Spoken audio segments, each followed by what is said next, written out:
This is the Biblical Unitarian Podcast. Hello, and welcome to the Biblical Unitarian Podcast, the podcast that aims to start conversations about the oneness and unity of God and about the humanity of Jesus. My name is Dustin Smith, and as always, I will be your host. This week we have episode 357 entitled The Megiddo Mosaic and its Christology. My oh my, I have had several people ask me what I think about the newly discovered Megiddo Mosaic. It's not really newly discovered, it's just been brought to the attention of the general public. It was actually discovered 20 years ago because lots of people are interested about this inscription that reportedly calls Jesus, in Greek, God, Jesus Christ. Now there's a lot of fiction that's going around. There's a lot of speculation. In fact, several of the videos and news articles that are talking about this particular inscription, namely the part that actually says God, Jesus Christ, actually show the wrong Greek section of it. So there's a lot of confusion that's going around, and I wanted to make an episode where I would set the record straight. So as a form of introduction, let's just say that in early November of 2005, it was announced that excavations in northern Israel, particularly within the town of Megiddo, yes, that Megiddo from the book of Revelation, had uncovered an early Christian house of worship. And since the mosaic that had been discovered within this room in the house of worship had been so well preserved, it has actually been recently moved to America for an exhibit in the Museum of the Bible. And there's been a recent flurry of advertisements that has brought attention of this mosaic and its influential inscription regarding Jesus and Christology to the attention of the general public. So, of course, the big issue at hand is what to make of the inscription that says God, Jesus Christ. And of course, this inscription was made in the year 230 AD. So, what is actually true and what is actually not true in regard to this Megiddo mosaic? Can we discern the difference between fact and fiction when it comes to the details? Does this mosaic call Jesus God? And if it does, what would that even mean for Christians living in the year 230 AD? Let's find out on this week's episode of the Biblical Unitarian Podcast. Our first point today is setting the mosaic in its immediate context. I think before we can actually look at the words and try to discern what they mean, we need to, of course, figure out what sort of building this is, at what time was it, who was actually living there, and what are their identities. So this particular building was excavated in the outskirts of an ancient Jewish village, and the dimensions of the building are 20 meters by 30 meters. When we look at it, we can see that the building had a long entranceway. It had 4 wings in the house, and within those 4 wings are 12 main rooms. The house also had an inner and an outer courtyard, and the outer courtyard in particular had 2 clay ovens that were used for cooking bread. That's going to be a relevant fact a little bit later, so hold on to that. The excavations of the house also uncovered the remains of various forms of pottery, namely jugs, cooking pots, and jars. And this demonstrates that people were actually living in the building. It was a residential area. These are common things that archaeologists find when they're excavating domiciles and residential homes. Now, in the west wing of this particular house is the room that people are very much interested in. There was a rectangular room about 5 meters by 10 meters, and the room was paved with a mosaic floor. The mosaic that everyone's talking about is actually on the floor that people would stand on in this particular room. And it appears that this room served as the place in this house for Christian worship. It It wasn't the entire house that was used for Christian worship. It was just this particular room. And so the building was not, technically speaking, a church. It was a house with 12 main rooms, and one of those rooms was dedicated to Christian worship services. And the floor, with its mosaic, was remarkably well preserved. The center of the room had 2 raised stones that were used as the base for a podium of a table where the Eucharist was served, where the Christians would come and partake of the Lord's Supper. So that was kind of the centerpiece within this particular room. Now, the mosaic in question was composed of limestone, and it used 10 different colors. It has 4 panels on each of the 4 sides of the central podium. So you have the podium in the center of the room, and it has a panel to the north, a panel to the south, a panel to the east, and a panel to the west. Now, the panel to the north of the podium is the one that's the most decorated, and it has 1 inscription with the dedication, and it also has 2 fish on the ground. This again has led Christian archaeologists to discern that this room was used for partaking of communion, of the Eucharist, because the fish symbolize the fish, and that's a common symbol for the Eucharist in early Christianity. The panel to the south has 2 other inscriptions. I'm just going to call this inscription 2 and inscription 3, and these inscriptions are opposite of one another. We'll come back and talk about these a little bit later. The panels to the east and to the west don't have any inscriptions, but they do have a variety of rather decorated, ornate patterns. Now, here's a really important point. I got a lot of questions on this. The craftsmanship of the mosaic is consistent with that of one single artist creating it at one particular time. There's no evidence that any of the contents of this mosaic or any of its inscriptions are from the hand of a second person or some later scribe. Let me make this point entirely clear for my listeners. The entire mosaic was made by one person around the year 230. And actually, the inscription tells us the name of the person who crafted this entire mosaic. So we shouldn't allow for any theories that suggest that the mosaic originally said one thing, and then someone came along later and changed the mosaic and one of the inscriptions for theological purposes. The house, as we've seen, seems to have been a residential building, not a church. What was really interesting is that there are some clues and data that point to this house being used by the Roman military. Now, I mentioned already that there were 2 bread ovens in the outer courtyard of this house, but there's also been excavated 2 Roman bread stamps inside of the building that were used when they were marking out these particular pieces of bread. And these stamps had the names and the military statuses of the bakers. And this suggests that those who actually lived in the building were active members of the Roman army that was stationed in or near Megiddo. Maybe one or more of the rooms in the house were used to make and provide bread for the local legion that was located therein. Now, we do know from Roman history that the 6th Roman legion was stationed in this particular area as early as the late 2nd century, and their stay extended all the way into the 3rd century.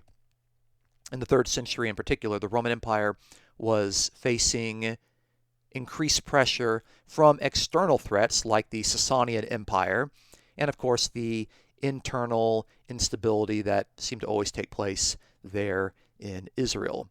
And so garrisons like this particular legion, the 6th Legion, played a crucial role in regional defense. We can date the building with a little bit more specificity when we look at the coins that are actually excavated inside the building. Now, the coins actually date from the 3rd century on into the very beginning of the 4th century. Let's make sure that we're clear on this. So there were some coins of the Emperor Elagabalus, and he ruled from 218 through 222, and also from Severus Alexander. He ruled from 222 to 235. The latest coins are actually from Diocletian, and Diocletian's reign ended in 305, and so this is how we get some of the coins into the 4th century, but 305 is just barely into the 4th century. And these are the latest coins that we actually have inside the house. And since Diocletian was known for his persecution, I think it's a pretty good guess that we can speculate that the building was eventually abandoned by Christians during his reign when it wasn't safe to be a Christian, especially if those Christians were involved with the Roman military. So enough about the building and its context. People are interested in what I think about the mosaic and its Greek inscriptions. This will move us to our second point. Point number 2, what the mosaic says. Now, there are 3 inscriptions in this massive mosaic, and they have been very well preserved so that any second-year Greek student can read them without much difficulty. So I mentioned that there are 3 inscriptions. The north panel is going to have the first inscription, and I'm going to call this inscription the Gaianos inscription. So this is what the inscription says in English. Gaianos, also called Porphyrius, a centurion, our brother, has made the pavement at his own expense as an act of liberality. Brutus has carried out the work. End quote. That's the first inscription, the Gaianos inscription. So what we can see here is that we have a guy named Gaianos. We have another name for him, and he is the donor for the entire mosaic, not just for this north inscription. We see that he was a Roman centurion. And by the way, if you are trying to read along with the Greek, you're going to notice that there's a well-established abbreviation for the word centurion, which is just a key row, those 2 letters. That was just an understood abbreviation for the word centurion. So if you're trying to make out what it's meaning, that's something that should be understood by those trying to follow along. And the wording of this particular dedication is fairly typical for epigraphs of public benefactors. And so we can surmise that Gaianos the centurion was not the owner of the building, because you're not going to have an inscription indicating your generosity towards yourself. It makes much more sense that Gaianos is someone who didn't own the building, but he paid for it. And so the person making the inscription is giving credit to the generosity of this Roman centurion. Now, Gaianos the centurion is also curiously called our brother. And this may indicate that Gaianos was considered a Christian. Now, this isn't certain, because the word could possibly have some other meanings within the Roman world at that time. There were a lot of Greco-Roman associations that would use this particular word to describe members within an association. But the use of this term in a Christian worship room in which people were taking the Eucharist and they were celebrating the fact that they were all members of the same family strongly suggests that the word brother, our brother, has deliberate Christian overtones. So I think the most likely solution is to conclude that Gaianos was a Christian who was serving in the Roman military there in the 6th Legion in the middle of the 3rd century. That's a very interesting point. Now, the craftsman who made the entire mosaic is identified in this first inscription as Brutus. So we know who actually created the mosaic, and we know who bankrolled it. That's a lot of information. Let's move to the south panel. The south panel, of course, has the final two inscriptions. I'm going to call these inscriptions inscription number 2 and inscription number 3. So on the south side of the table, we are going to look at inscription number 2, and for obvious reasons, you're going to see I'm going to describe this inscription as the women inscription. This is what the inscription says. Remember Pramila and Syriaca and Dorothea, and moreover also Creste, end quote. So this second inscription gives the name of, as you can see, 4 women who were fairly well known to those who met in this room for Christian worship. We can surmise that they too were Christians. The names, of course, Pramila is a Latin name, and the other 3 names are Greek names. But what's interesting is the initial verb, which says remember. You're to remember these women. And I think that the language of remembering these people indicates that these women had in fact already died at the time in which the mosaic was crafted and put together. Now, how they died and whether or not these women were martyred as Christians, we really don't know. But I think what's interesting is the fact that these women seem to be important enough that there was an inscription given in their honor so that those who came together to celebrate and to worship and to gather as Christians would remember these 4 women for some significant purpose.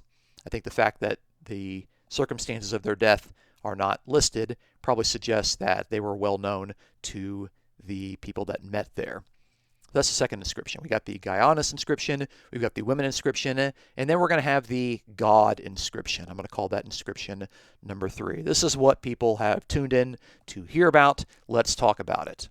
So the God inscription, when we take it and we translate into English, this is what it says. Ekeptus, the God-loving, has offered the table to God Jesus Christ as a memorial, end quote. And so we can look at the Greek words and we can translate them out just to make sure that we're all clear on this.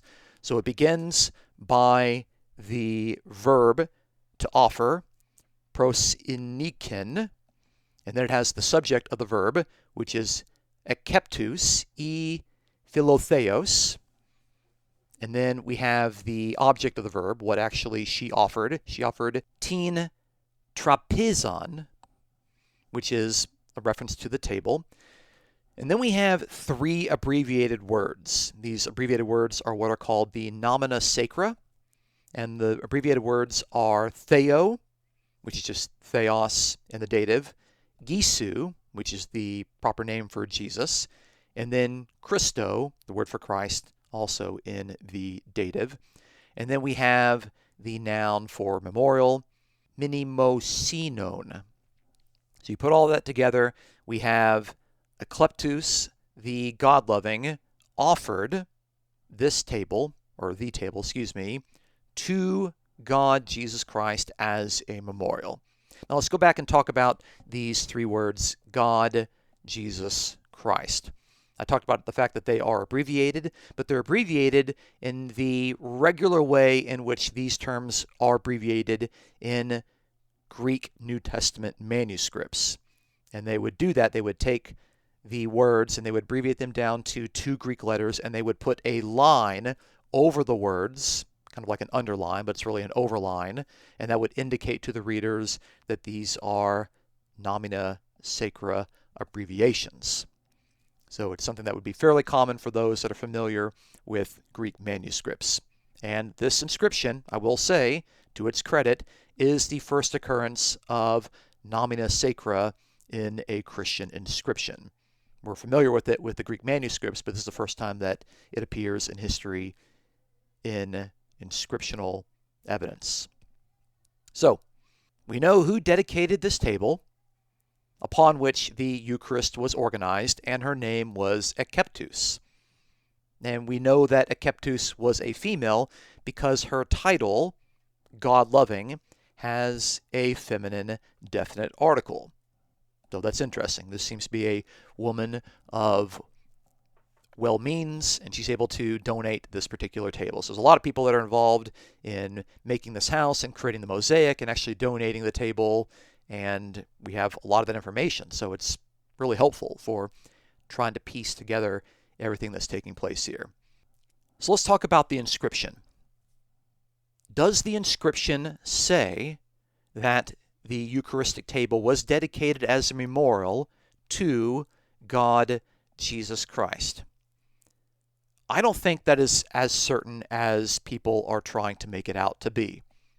When you look very closely at this inscription and you examine closely the three words, God, Jesus Christ, there is a fairly significant space between the word God, Theo, the word for to God, and the next word, which is Yesu, and of course the word after that, Christo. There's a space between the word for God and the word for Jesus. And if this space separating the words God and Jesus was intentional, and it does appear that there is a larger space when you compare it to the other spaces that are used to separate words in this inscription, then the translation would go something like this. Akeptus, the God-loving, has offered the table to God, a memorial to Jesus Christ. So you see there's a distinction there. It's not calling Jesus God. It's saying that the table is offered to God as a memorial to Jesus Christ.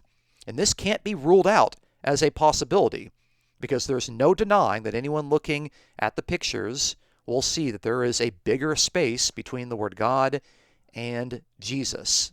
And this suggests that the two words were never intended by the craftsman, Brutius, to be read together as God, Jesus Christ. And I'm not the only person who has pointed this out. This was actually the conclusion of the New Testament scholar Larry Hurtado, who, although he passed away in 2019, was able to give his comment after seeing pictures of the excavation and the mosaic. And this is what he thought. He thought that this mosaic was not calling Jesus Christ God, but that it was distinguishing God from Jesus Christ because of the space specifically that is there. This is not some sort of fringe theory that I'm coming up with. This is something that is shared by the late Larry Hurtado. So I think that's one of the options that we could legitimately conclude when it comes to the meaning of this particular passage. But let's just hypothesize and speculate, just for the sake of the argument, just to entertain the listeners. What if the inscription really did call Jesus Christ God? What if that was the intention of Brutius, the craftsman?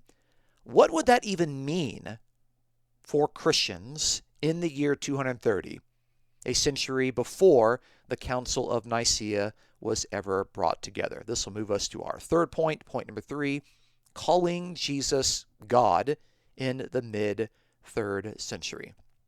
So in the 3rd century AD, if we set aside various Gnostic groups, I'm doing air quotes here because there are significant problems with categorizing groups as Gnostics.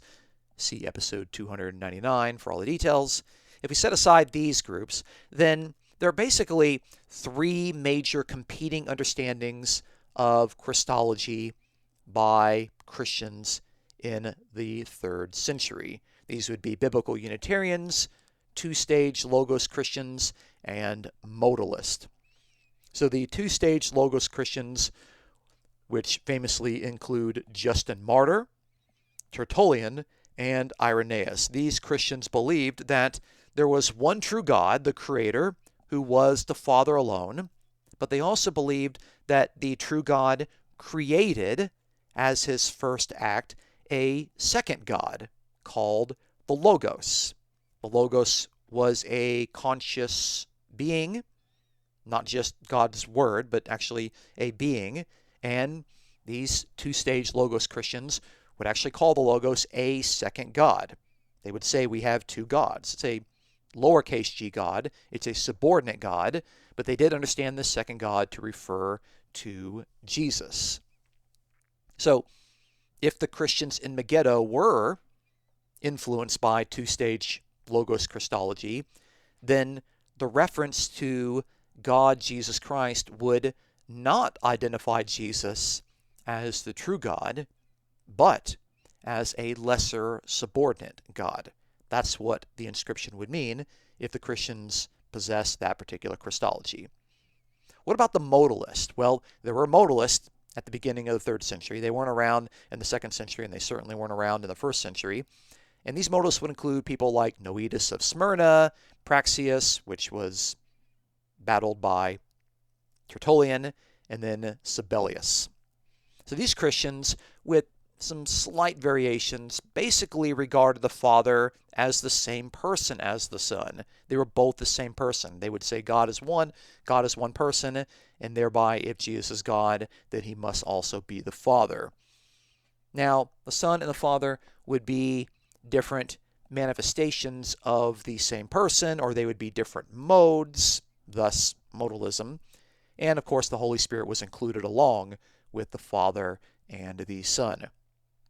So if the Christians in Megiddo were modalist, then the reference to God, Jesus Christ, would mean that Jesus is just the same person as the Father, something, by the way, which is completely inconsistent with the doctrine of the Trinity.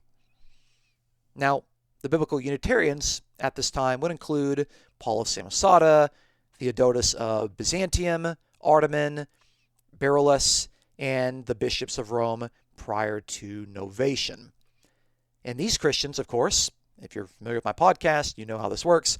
These Christians believe that the Father is the only true God and that Jesus was the human Messiah who possessed no literal preexistence.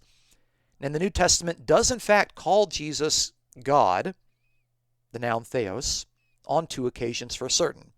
John 20:28 and Hebrews chapter 1, verse 8. And in both of these occurrences, the portrayal of Jesus as God is a way of showing that Jesus actually is God's agent, God's representative.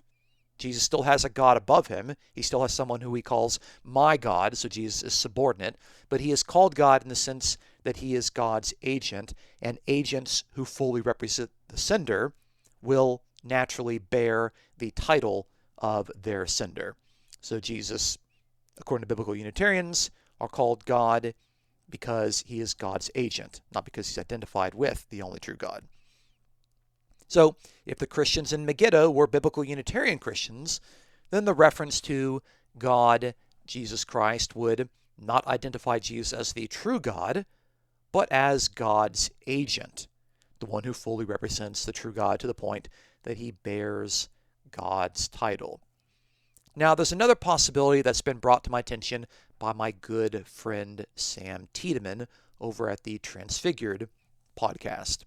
And he points out that Origen, who lived in Caesarea, roughly 25 to 30 miles away from Megiddo, and was actually serving in his role during the year 230, could have influenced this particular church's Christology.